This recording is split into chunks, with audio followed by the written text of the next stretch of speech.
Seigneur.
Et donc, il était question d'élever que ça soit un vaillant qui se lève.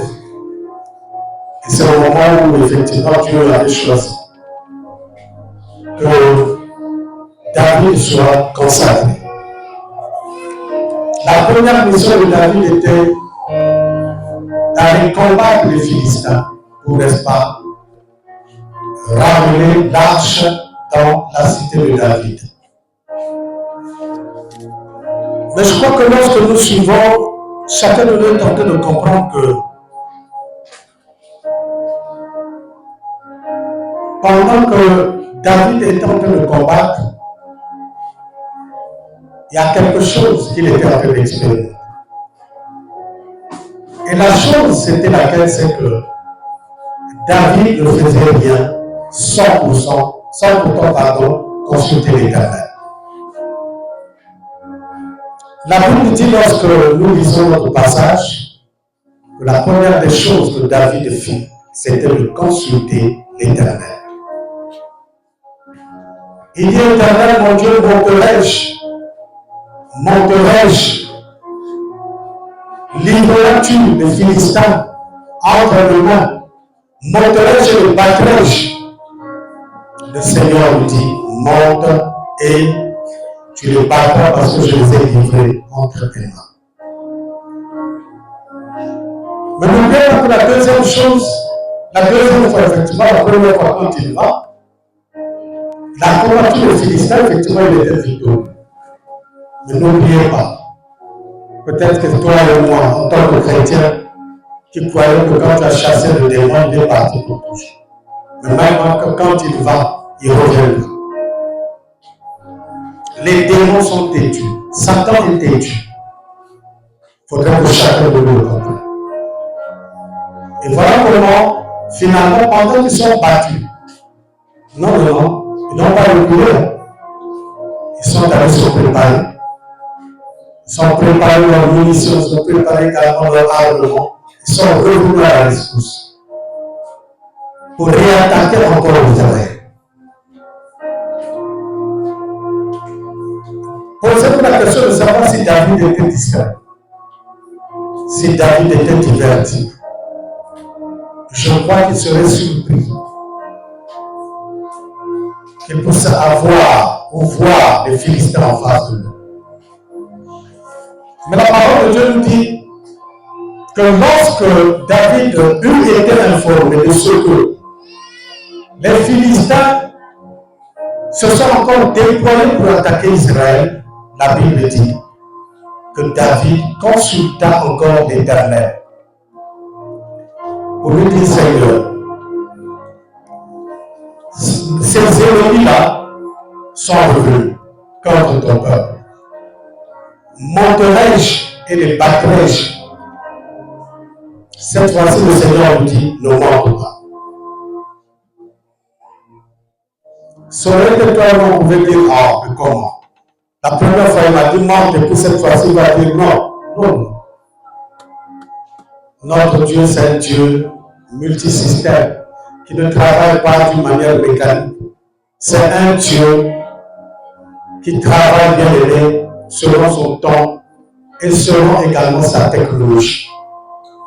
Il dit, ne monte pas. Cette fois-ci, tourne-le par derrière. Et quand tu le tourneras par derrière, moi, je vais le livrer entre tes mains. Et devant le mûrier, enfin le mûrier c'est des grands murs, hein? Devant le mûrier, tu seras en face d'eux.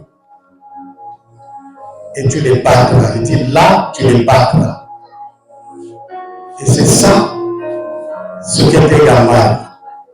Cette fois-là également, David avait donc quoi? Combattu les Philistins et bâti les Philistins.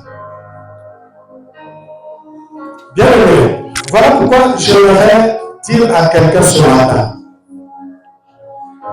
que les combats, nous les avons tous les jours.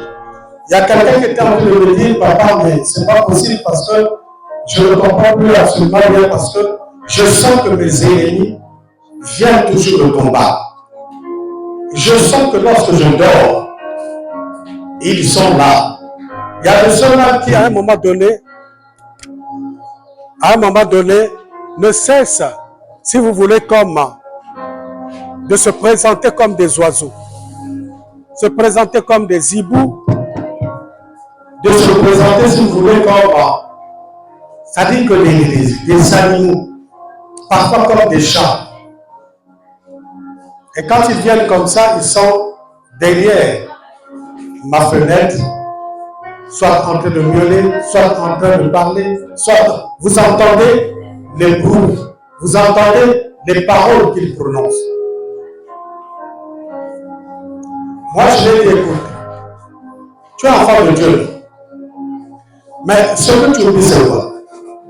La parole de Dieu nous dit, aussi longtemps que tu as accepté Jésus-Christ comme Seigneur et Sauveur, tu deviens la première cible de ça. Ton premier ennemi, c'est Satan. Donc, n'oublie pas que Satan ne te laissera pas tranquille. Il va toujours chercher, si tu veux, comment, à faire quoi? À te combattre, à te combattre.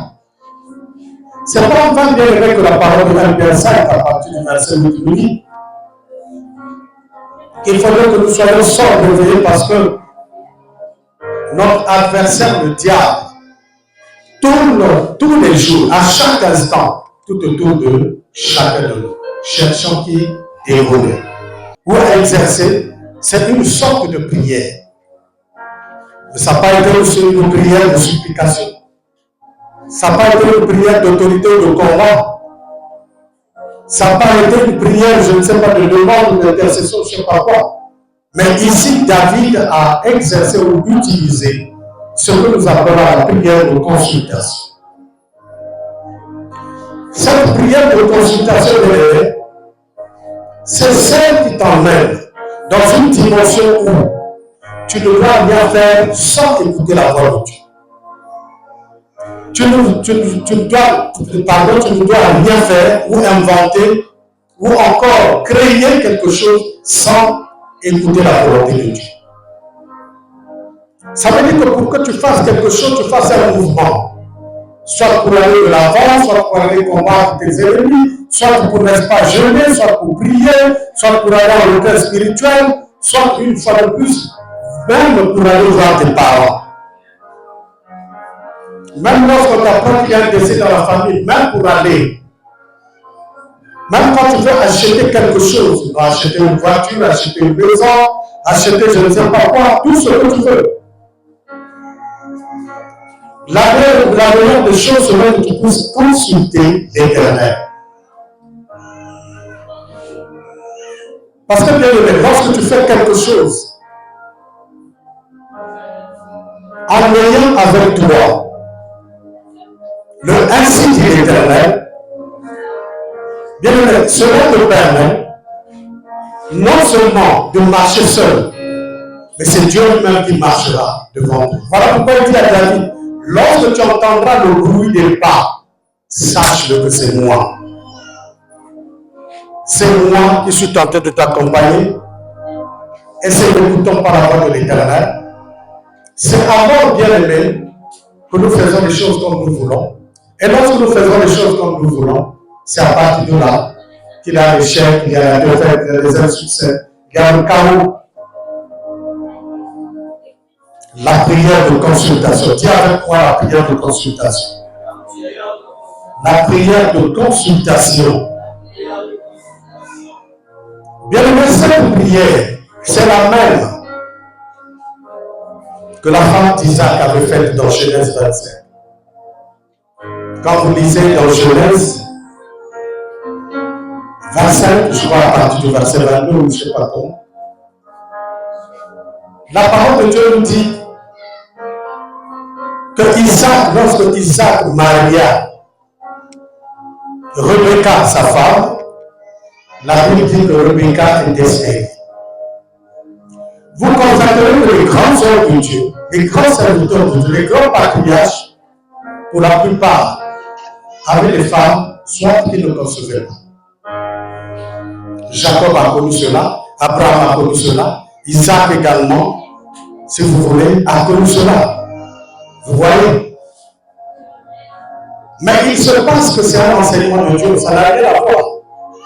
Ça n'a rien à voir, comme pour dire, mais comment je me suis marché je suis allé dans la volonté de Dieu, j'ai tout fait, je suis allé jusque chez les parents, mariage officiel, bénédiction nuptiale, et l'enfant ça ne marche pas.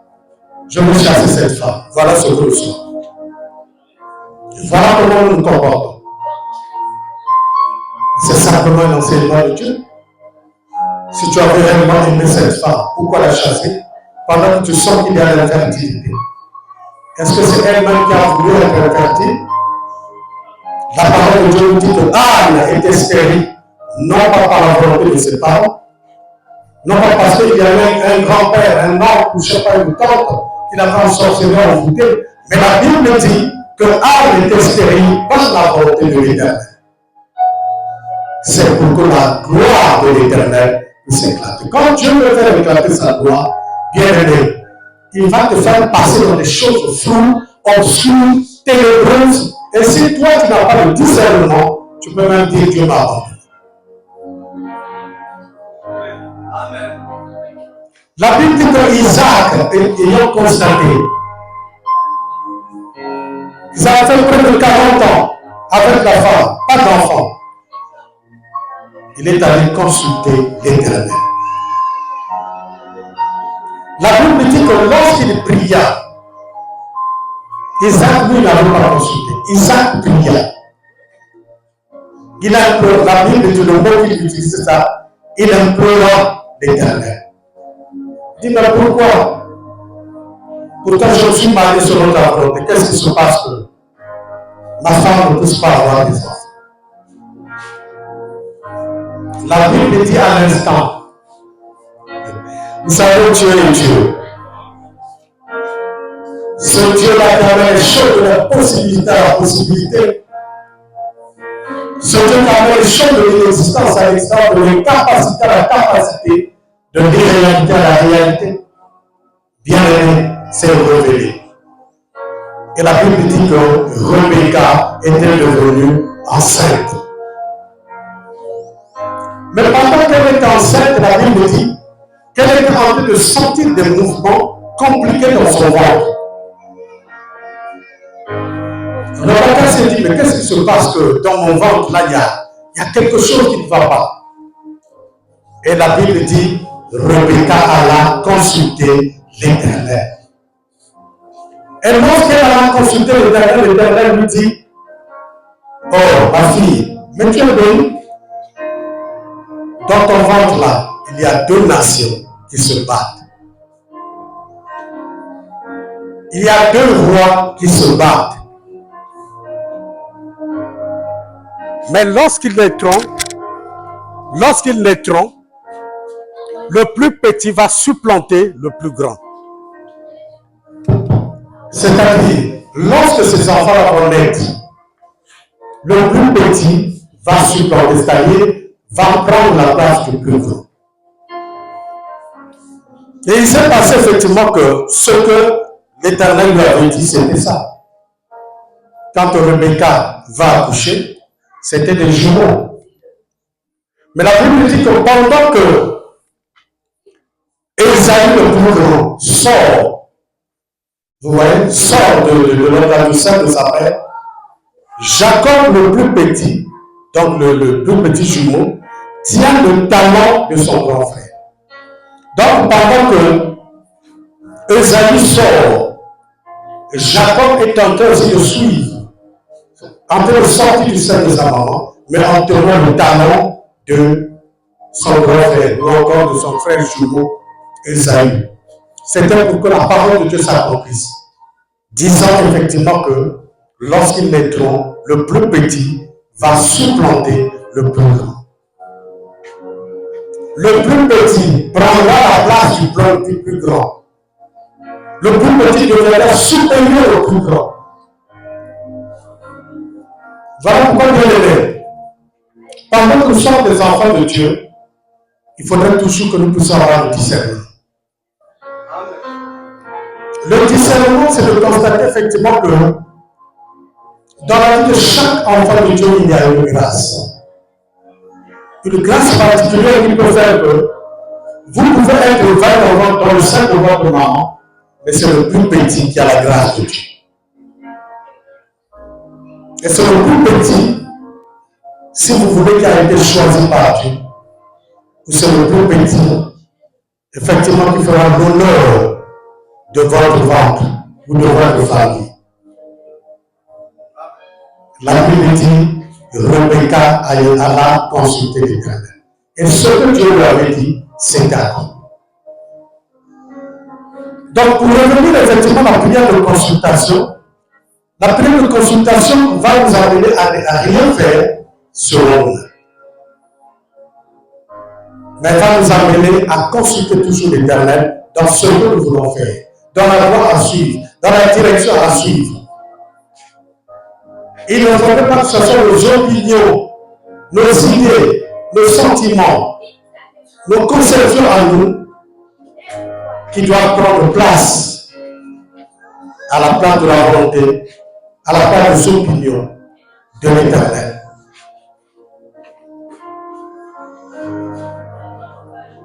Maintenant, regardez le contraste.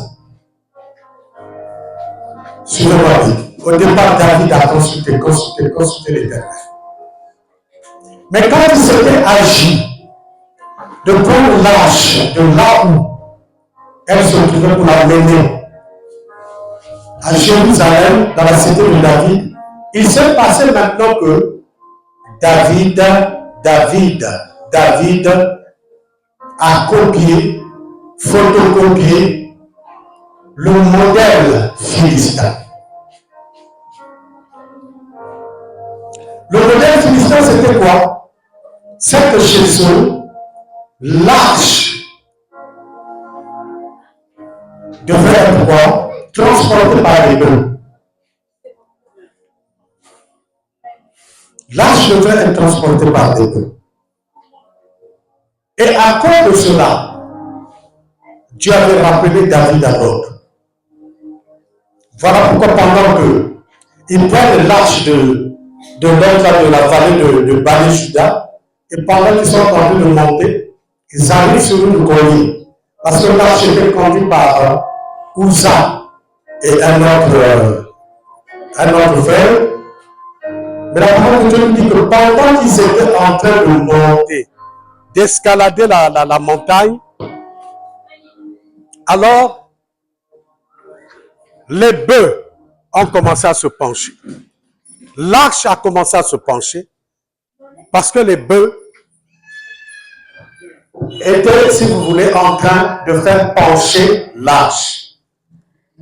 La Bible dit à cause de cela, Uza avait tendu la main à tenir l'arche afin que l'arche ne tombe pas. Et la Bible dit que Dieu frappa mortellement l'autre Uza et Uza était mort. D'aucuns pouvaient dire pourtant, il était en train de faire la volonté de Dieu.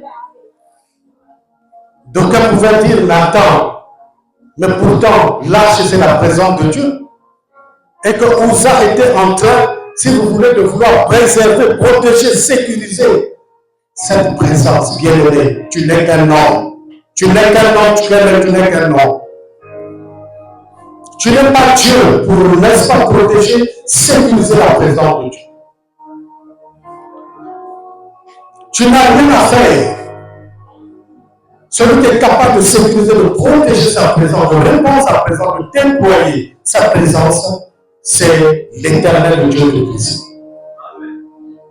C'est Elohim qui fait ces choses comme il veut.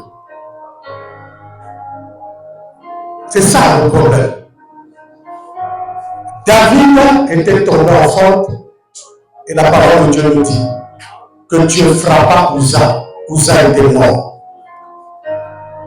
La Bible dit David eut peur. Il dit, mais attends, on est en train, on a arraché l'arche des mains des Philistins, on est en train d'amener l'arche dans la cité de David pour que l'arche reste chez moi.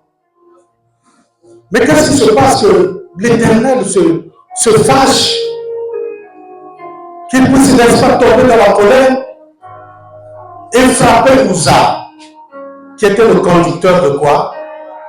De la charrette ou du char qui était en train de transporter l'arche.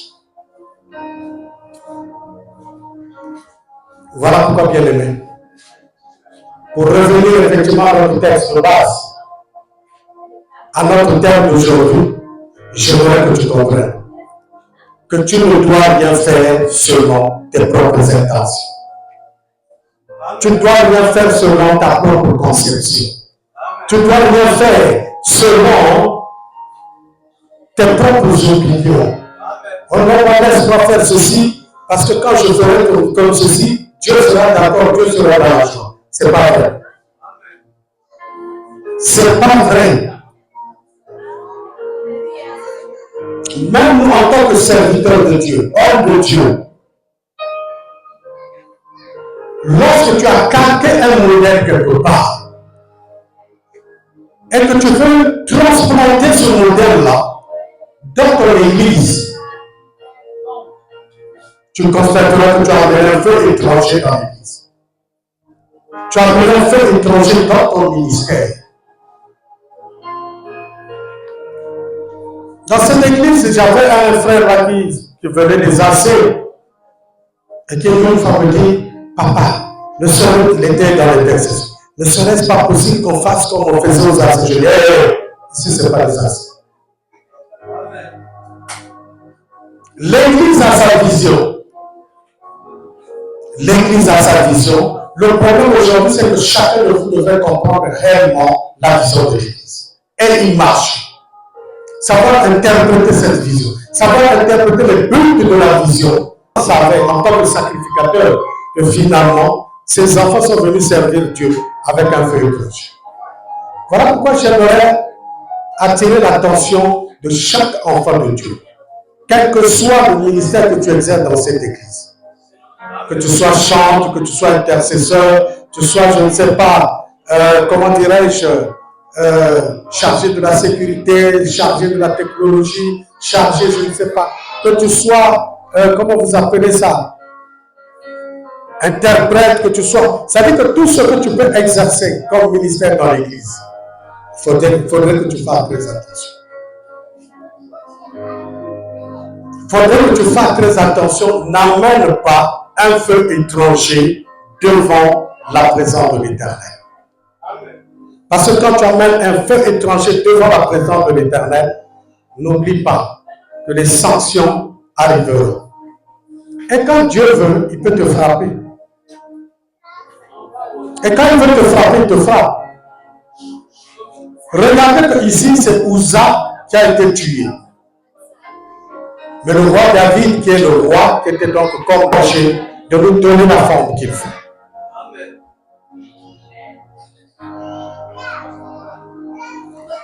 Ceci est valable, bien-aimé, dans tout ce que tu fais, en dehors du ministère, en dehors des dons que tu exerces, en dehors de ce que tu fais, même dans ta vie professionnelle, même dans ton foyer, dans ta maison, Évite d'aller calquer un modèle quelque part pour dire non, là-bas j'ai vu, on dirait que ce modèle-là est bon. Parfois, le modèle que tu es tenté de prendre, là, c'est un modèle satanique. Tu ne sais pas.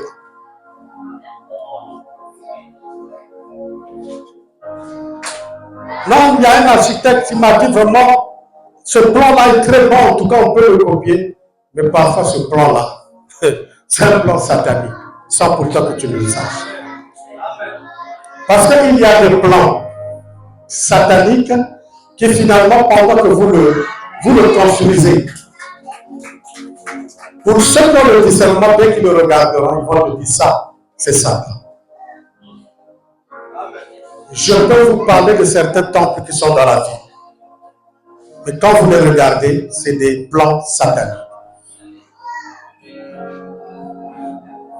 Quand vous les regardez, c'est des plans sataniques.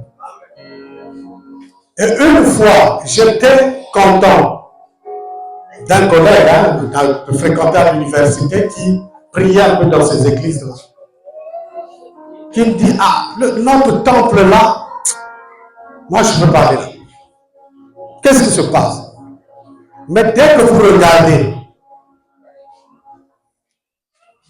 l'aigle,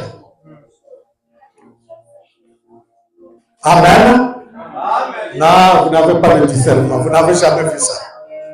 Circulez, regardez les temples dans la ville de Brazzaville, même dans le Congo. Il a dit là-bas, je peux parler. C'est un plan satanique. Ça veut dire que dans tout ce que tu veux faire, tu peux faire.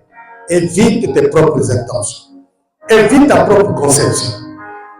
Évite également tes propres idées. Nous avons intérêt, mon frère, ma soeur, de marcher selon les idées de Dieu, la conception de Dieu. Selon également, bien aimé, les pensées de l'Éternel. La Bible dit que les pensées de l'Éternel sont parfaites. Les pensées de l'Éternel sont agréables. Voilà pourquoi David pouvait dire dans le psaume 25 à partir du verset 4, Père, fais-moi connaître tes voies. Fais-moi connaître tes sentiers afin que je les connaisse et j'y marche. Si on te dit que les voies de Dieu sont insondables, le Saint-Esprit est là pour, n'est-ce pas, te révéler effectivement la volonté de Dieu. Pour te révéler ces voies-là. Parce que le psaume 55, pardon, Isaïe 55, à partir du verset 8, nous dit quoi? Que vos pensées ne sont pas mes pensées. Et vos voix ne sont pas mes voix. Il dit comme les cieux sont élevés au-dessus de la terre, ainsi mes pensées sont élevées au-dessus de vos pensées. Et mes voix sont élevées au-dessus de vos voix. Ça veut dire que bien aimé, aucune pensée humaine ne peut être au-dessus de la pensée de Dieu. Zéro. Aucune voix de l'homme ne peut être bien aimé au-dessus des voix de l'Éternel. C'est pas vrai. Voilà pourquoi vous constaterez que même en tant que serviteur de Dieu que nous sommes, il y a beaucoup de serviteurs de Dieu qui ont échoué. Vous le savez bien. Lorsque nous prenons l'exemple effectivement de notre ancien, si vous voulez, comme Saoul, je crois que chacun de nous sait. Et pourtant, c'était lui qui avait été, si vous voulez, comme plébiscité, comme premier roi d'Israël. Maintenant, posez-vous la question de savoir comment a-t-il bien commencé avec Dieu et mal terminé avec Dieu. Parce que la chose, c'est celle. Voilà pourquoi la Bible dit que vaut mieux la fin d'une chose que son commencement. Saoul avait échoué.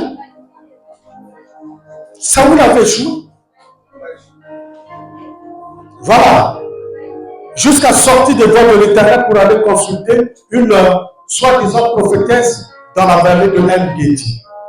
Et cela l'a coûté ce que l'a coûté. Il était surpris. Pendant qu'il va consulter comme ça, il ne savait pas que Dieu avait déjà parlé à Samuel pour dire je l'ai rejeté, je l'ai rejeté. Bien aimé, j'aimerais que tu comprennes qu'à un moment donné, même si Dieu t'appelle, quel que soit le ministère, quelle que soit la trompe de ton ministère, mais aussi longtemps que tu marcheras selon tes propres intentions, selon tes propres directives, tes propres décisions, selon tes propres pensées, bien-aimés, sache-le que tu finiras par être rejeté par l'Éternel. Tes pensées ne seront jamais les pensées de l'Éternel. Tes voix ne seront jamais les voix de l'Éternel. Les voix de l'Éternel sont insondables. Mais j'aime Dieu. Parce qu'il y a le paraclet qui est là. Il est là pour nous conduire dans toute la vérité, nous annoncer les choses à venir, pour nous rappeler les choses passées. C'est lui qui est là pour nous convaincre du péché, de la justice et du jugement. Le Saint-Esprit est là. Voilà pourquoi, bien-aimé, même quand tu veux faire le choix d'une femme, le choix d'un homme, consulte d'abord l'Éternel. Ça ne sert pas de regarder une soeur et dire non, à partir d'aujourd'hui, en tout cas, moi je trouve que c'est avec toi qu'on va former le futur foyer. As-tu consulté l'Éternel? As-tu consulté l'Éternel? Est-ce que Dieu t'a dit oui, c'est elle? Maintenant, lorsque vous serez ensemble, si elle est stérile, tu vas courir où? Tu vas courir où? Mais le pasteur, c'est quand le pasteur a validé. Si le pasteur n'avait pas validé, tu vas courir.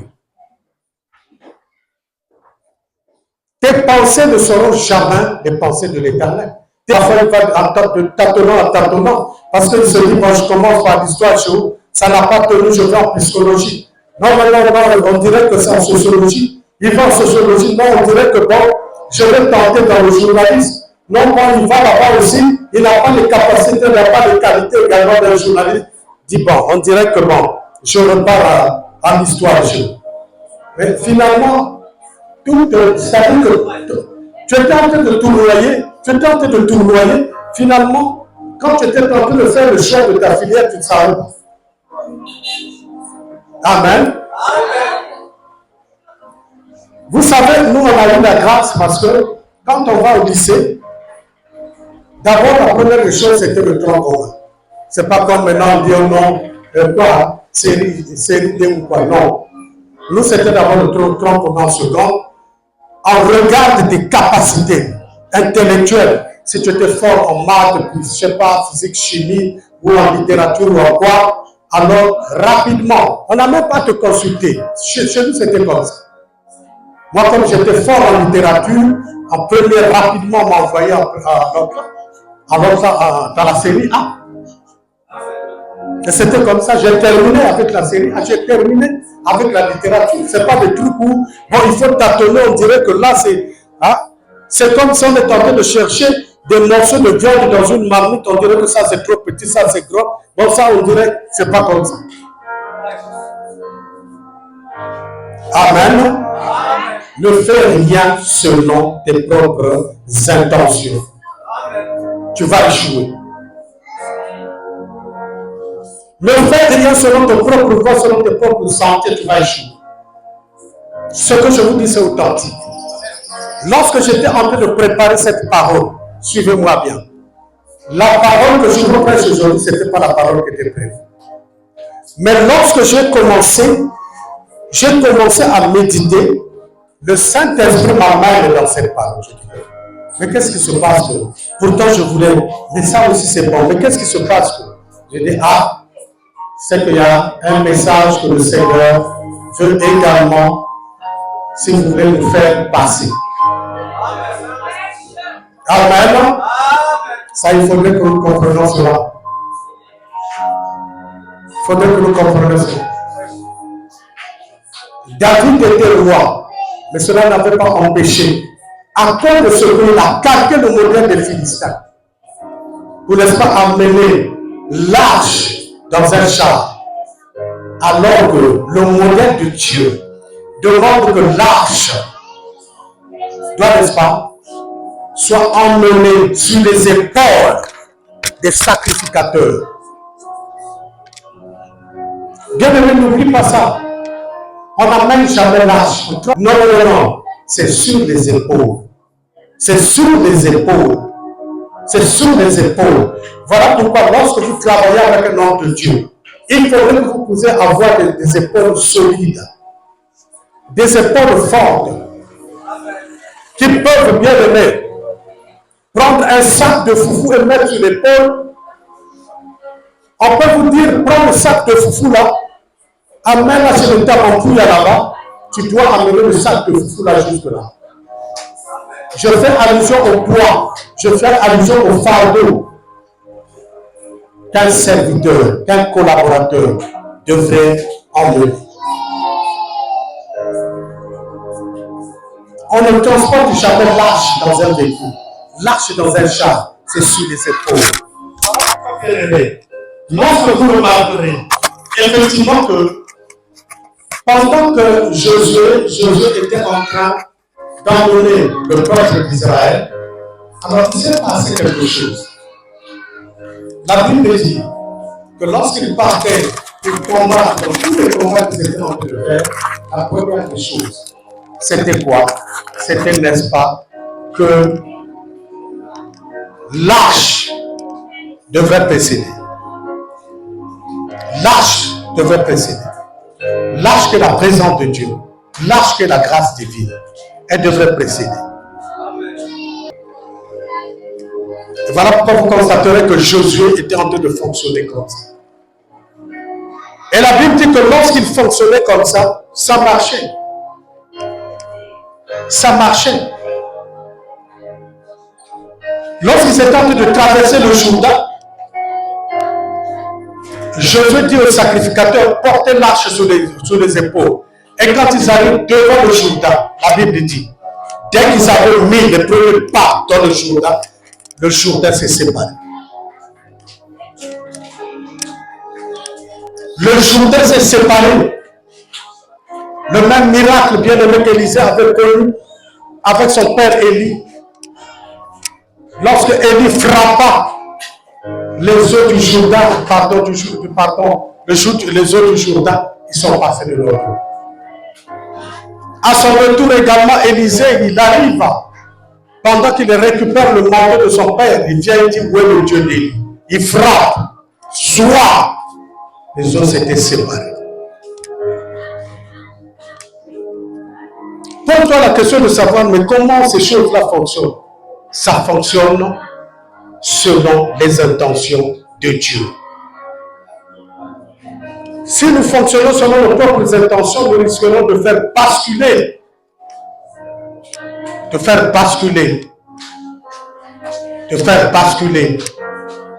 l'arche, et c'est dangereux.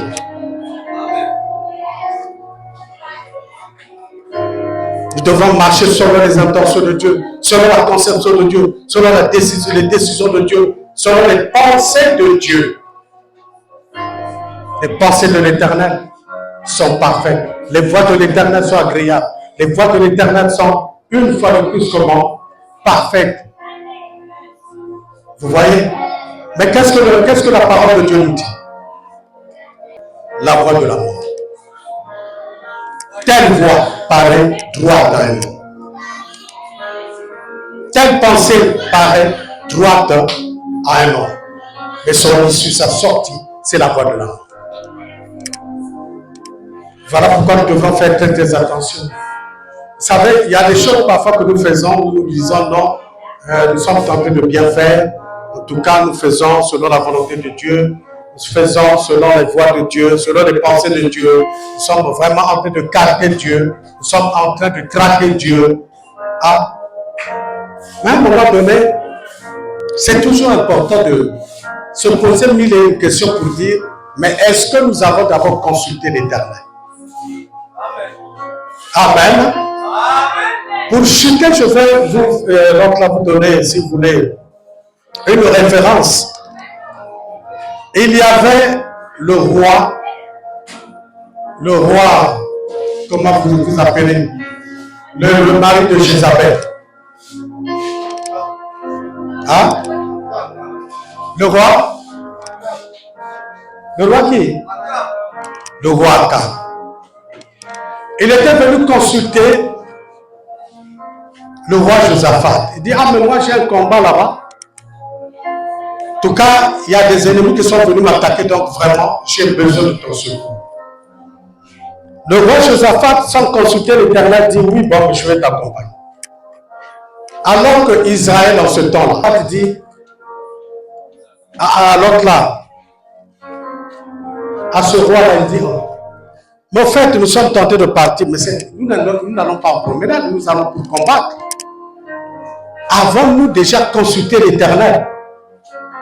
Akab dit, oh non, laisse tomber, c'est pas un problème. Il appelle le roi, le prophète de Baal, les prophètes d'Astarté, ils sont venus.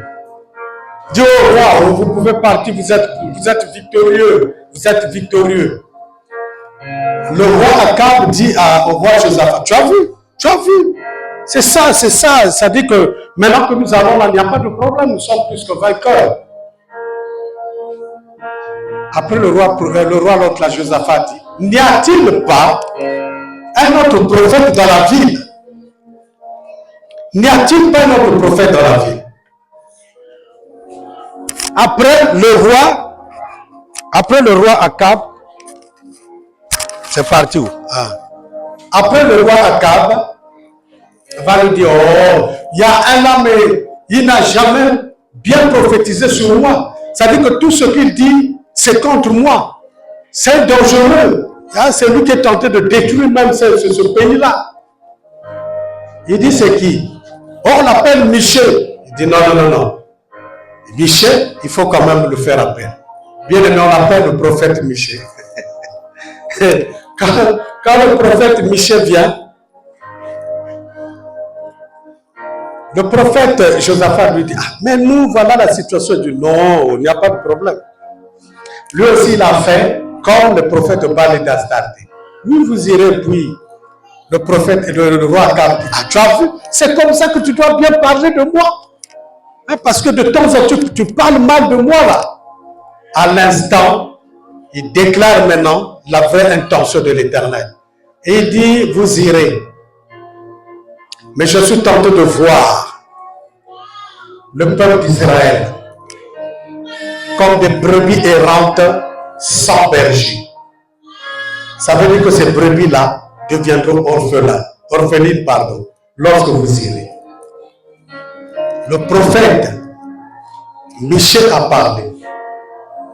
Akab dit, tu as vu Josaphat, c'est ce que je disais. Lui, il ne parle jamais des bonnes choses me concernant. C'est toujours pour me détruire, pour me salir mon image.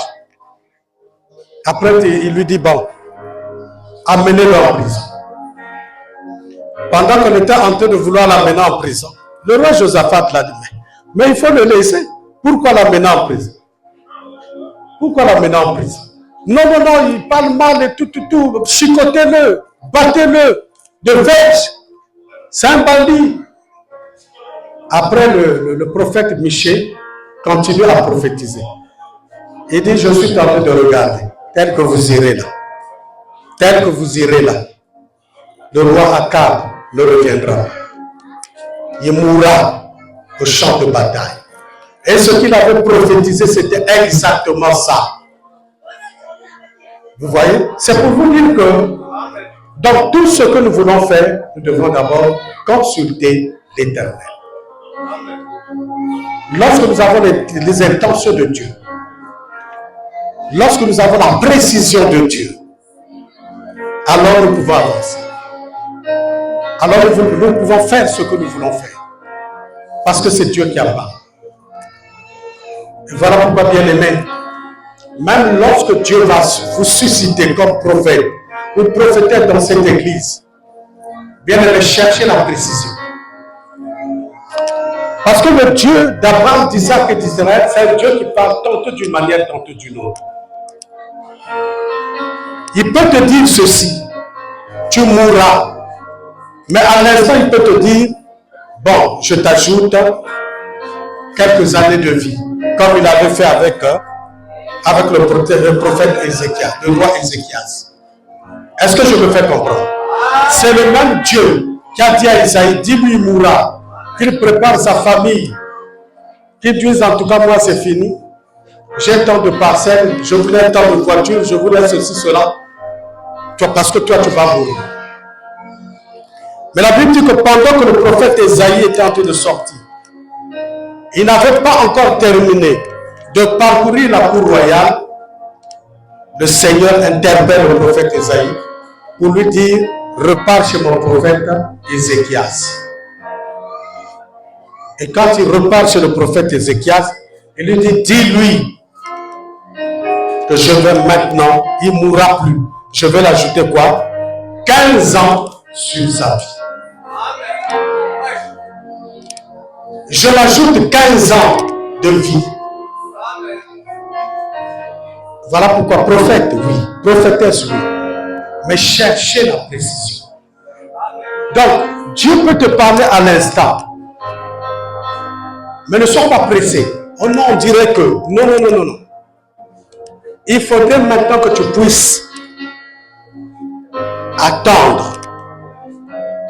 Sinon, méditez de plus en plus cette prophétie, cette vision, ou cette parole de connaissance, afin que lorsque Dieu va confirmer effectivement que ce que je t'ai dit, c'est ça, tu peux maintenant déclarer ça. Voilà pourquoi aujourd'hui on a beaucoup de faux prophètes, on a beaucoup de faux prophétesses. Les églises aujourd'hui sont en train d'être détruites, les foyers sont en train d'être détruits, les mariages sont en train de connaître des divorces. Il y a beaucoup de choses qui se passent dans l'église. Vous voyez? Quand je parle de l'église, je parle de l'église corps de Christ. Pourquoi? Parce que les gens ne savent plus réellement consulter l'Éternel. Faisons très attention.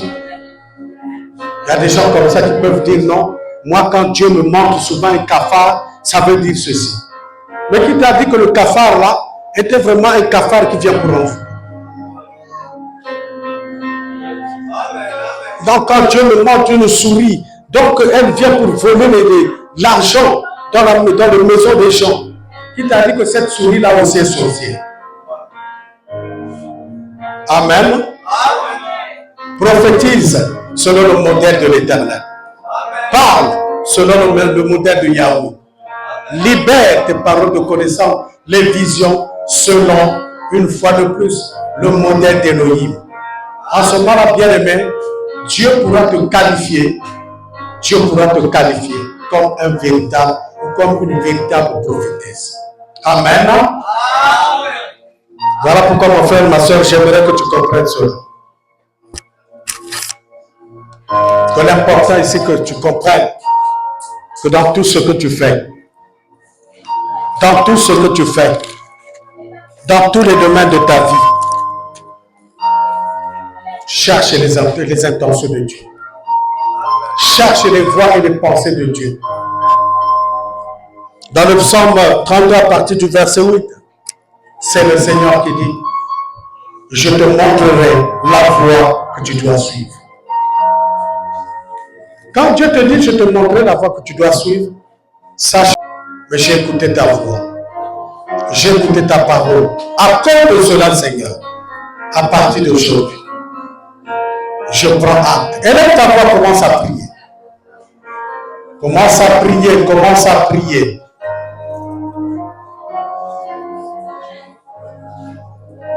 Yesu, como nayo kangori. Yesu, oyo kaka makoleli.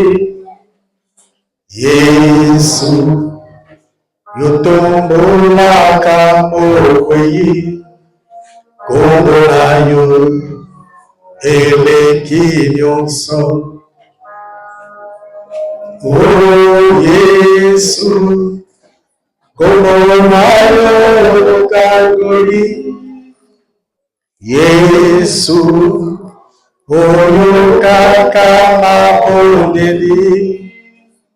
Yesu, yotombolaka mokwei. Como nayo eleki nyonso. Yeba Yesu, Yesu, como nayo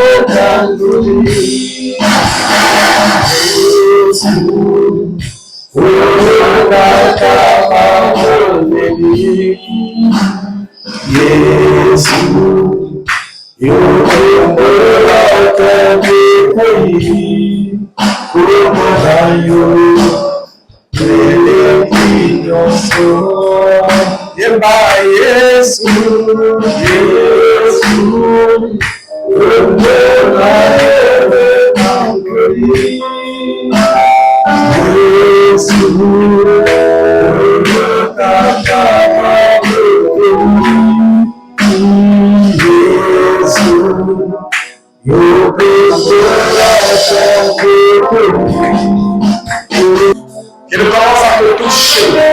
Il commence à te toucher. Il commence à te toucher. Il commence à transformer ta vie, à changer ta vie. Il commence à localiser ton problème. Il commence à localiser ta situation. Il localise ta maladie. Il localise le cancer. Il localise tes difficultés. Il localise tes combats. Il localise cette bien-aimée. Tes montagnes. Il se lève contre toi. Il localise bien-aimé. Une fois de plus, tout ce que tu es en train d'attirer, qu'il le localise maintenant. Tous les combats qui sont en face de toi, le Saint-Esprit de Dieu localise maintenant. Les vagues, les tempêtes, les marées, les pluies, les ouragans, les tsunamis. Une fois de plus, ils vont saisir le souffle de ton table. Il va lever ta voix. Va prier pour le Saint-Esprit. Commence à souffler dans ta vie. Commence à souffler dans ta vie. Commence à souffler dans ta vie. Commence à souffler dans ta vie. Prie, demande que le Saint-Esprit souffle dans ta vie. Prie, demande que le Saint-Esprit souffle dans ta vie. Prie, demande que le Saint-Esprit souffle dans ta vie. Il commence à souffler. Il commence à souffler. Il commence à souffler. Alors il y a une onction qui libère. L'onction libère. L'onction libère. L'onction libère. L'onction libère. L'onction libère. L'onction libérée, l'onction libérée, l'onction libérée. Commence à recevoir l'onction, commence à recevoir l'onction, commence à recevoir l'onction, commence à recevoir l'onction, commence à recevoir l'onction. Que l'onction te fasse lumière ce matin, que l'onction transforme ta vie, que l'onction change ta vie, que l'onction guérit, t'amène à opérer dans une nouvelle dimension. Que l'onction t'amène à opérer dans une nouvelle plateforme. Que l'onction t'amène une fois de plus à atteindre le rêve et la gloire. Que l'onction t'amène à une réussite et sur cette excellente révélation. Que cette onction puisse briser le joug. Que l'onction brise le joug. Que tout joue dans ta vie. Que tout joue dans ta vie. Que tout joue dans ta vie. Ce matin, soit brisé au nom de Jésus. Soit brisé au nom de Jésus. Que tout jour soit brisé dans ta vie. Que ce soit les maux, que ce soit les douleurs, que ce soit les souffrances, soit brisé ce matin au nom de Jésus. Que ce soit les envoûtements, les sorcelleries, que ce soit brisé ce matin au nom de Jésus. Que ce soit les échecs de faire des succès, que ce soit brisé ce matin au nom de Jésus. Que ce soit les phénomènes de mari de nous, de femmes de nous, les esprits cultes, les esprits succubes, qui nous aident de déranger ta vie. Ça veut déranger ton foyer, ta famille, ta vie conjugale, ta vie sentimentale. Ce matin, j'entends,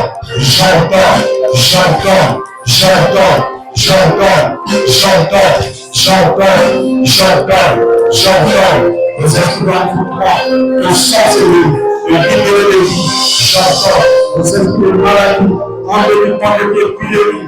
Quand la chaîne dans Jésus accident, de libérer les vies, de libérer les corps, de libérer le corps, de libérer les corps, de libérer le corps, de libérer le corps.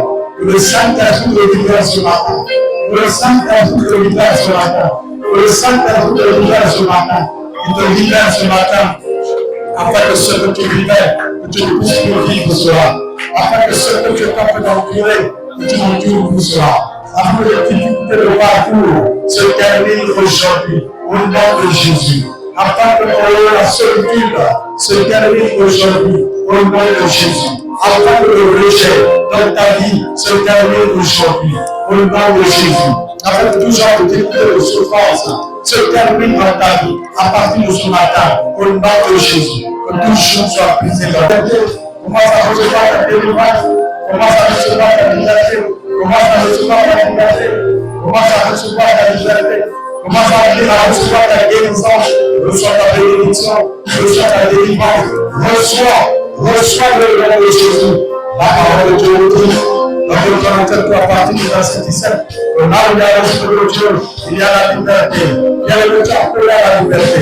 Tu n'es pas appelé à l'esclavage. Tu n'es pas appelé à la prison. Bien-aimé, quelle que soit la prison dans laquelle on t'a fait passer, à partir de ce matin, je dis la puissance du Saint-Esprit détruit cette prison. La puissance du Saint-Esprit détruit cette prison. Les chaînes qui te liaient commencent à te détruire ce matin. Commencent à te déchirer ce matin.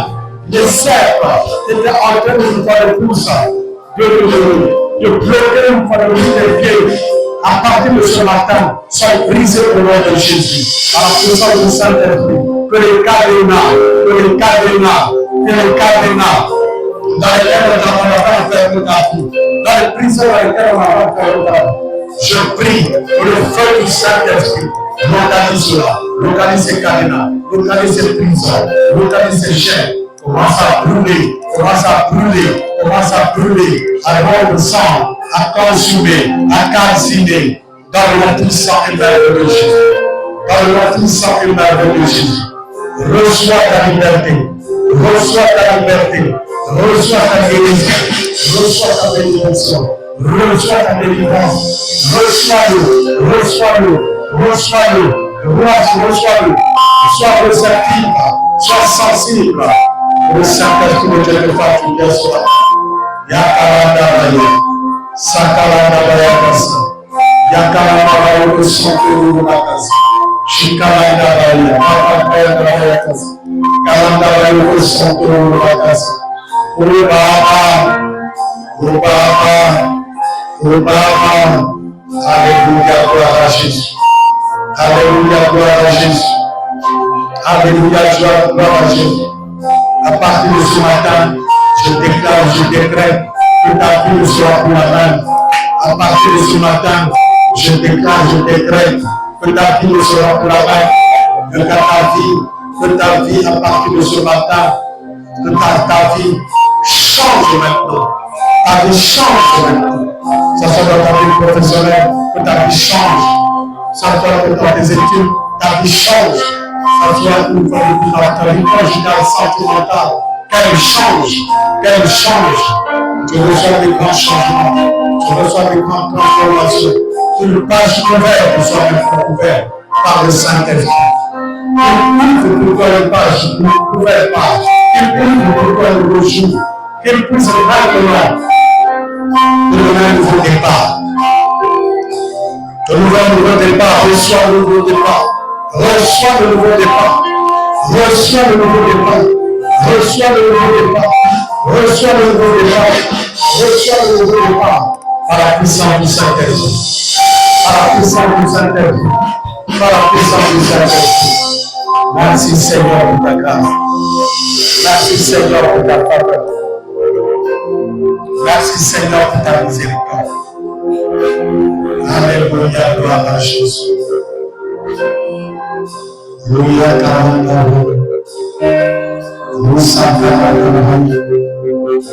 merci, cher Saint-Esprit. Va élever ta voix de compassion, continue à dire merci à Dieu. C'est le moment merveilleux, c'est le moment d'impactation. Dis merci à Dieu, tu as fait réellement du bien sur toi. Et lève ta voix, commence à lui dire merci. Et lève ta voix, commence à lui dire merci.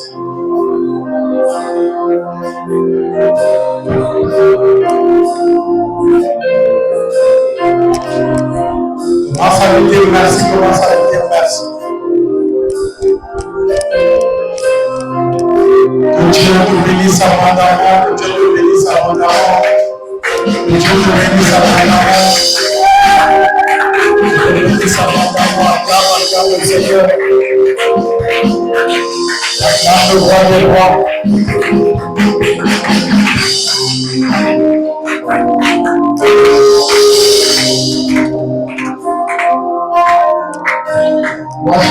Seigneur, nous sommes liés, que tu peux acclamer, parce que tu peux acclamer celui qui est le roi de Dieu. Le Dieu qui nous a fait du mal, le Dieu qui sait que nous sommes, le combat de nous, le Dieu qui nous a arrosé ce matin, le nom de Jésus, le nom de la gloire pour nous. Merci Saint-Esprit, merci Saint-Esprit, au nom de Jésus.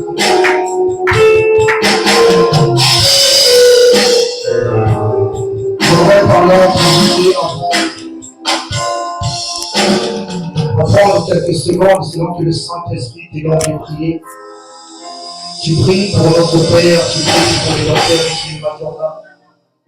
Tu recommandes ce ministère contre ses santé humains, sa vie, sa vocation, ses missions ecclésiastiques également, selon que le Saint-Esprit t'ait donné de prier. Au nom de Jésus. Alléluia. Alléluia. Alléluia. Dieu le Saint-Esprit nous faire du bien par le canal de cet homme, qui est notre Père, et nous te bénissons, Papa, pour la grâce qui est Seigneur pour nous. Alors que tu ne cesses de nous arroser, Papa, car tu as fait de lui selon que tu l'as dit, Seigneur, dans ta parole, dans le verset 6, verset 7, qui est la papa sous laquelle la pluie tombe tous les jours et qui donne des arbres, qui produit des fruits. Tu as fait de lui un homme qui participe à la bénédiction pour le salut de nos âmes. Nous te prions, Papa, de l'arroser également. Nous te prions d'arroser, Papa, sa maison, ses joies, ses sentiers. Nous te prions de t'élever devant lui, Seigneur éternel, par ta gloire, de la même manière que tu le faisais avec Moïse, les apôtres, ô Dieu, les armées. Dans cette mission ecclésiastique, Père, de gloire en gloire, nous voulons que tu marches avec nous. Que les hommes et les femmes, Seigneur, viennent des pays lointains, Seigneur, par le canal de cet homme, pour l'avancement de ton œuvre. Et que tout ce qui se lèvera contre nous, Père, rencontre, Papa, ta face, rencontre ta main, rencontre le Saint-Esprit, dans le nom de Jésus-Christ. Merci, Papa, de le bénir. Merci de le combler, Papa. Et merci, Seigneur éternel, aussi, Père, de le faire, Papa, c'est que son cœur désire, Père, pour la seule gloire de ton nom et pour le salut des hommes. Au nom de Jésus-Christ, que nous avons prié et que nous disons Amen. Amen. Nous sommes pratiquement à la fin de ces 8 jours pour nous qui est d'être arrosés par la présence de notre Dieu au moins de sa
Éloignez de nous les pièges visibles et invisibles, les œuvres des ténèbres, les œuvres du diable, les incidents, les accidents. Merci, cher Saint-Père, pour ta guidance et pour ta direction. Alors que nous voulons déclarer un bon départ pour tout un chacun, nous croyons à l'escorte des anges de la gloire, la sécurité, la protection des anges de l'armée éternelle. Voilà pourquoi nous déclarons un bon départ pour tout un chacun, une bonne arrivée chez soi pour tout un chacun. Et laisse que la louange, la gloire, l'adoration reviennent à toi, notre Dieu, qui est élevé au peu des cieux, assis dans ton trône, pour les siècles et les siècles, que chacun de nous lève sa voix et dise Amen. Amen. Okay.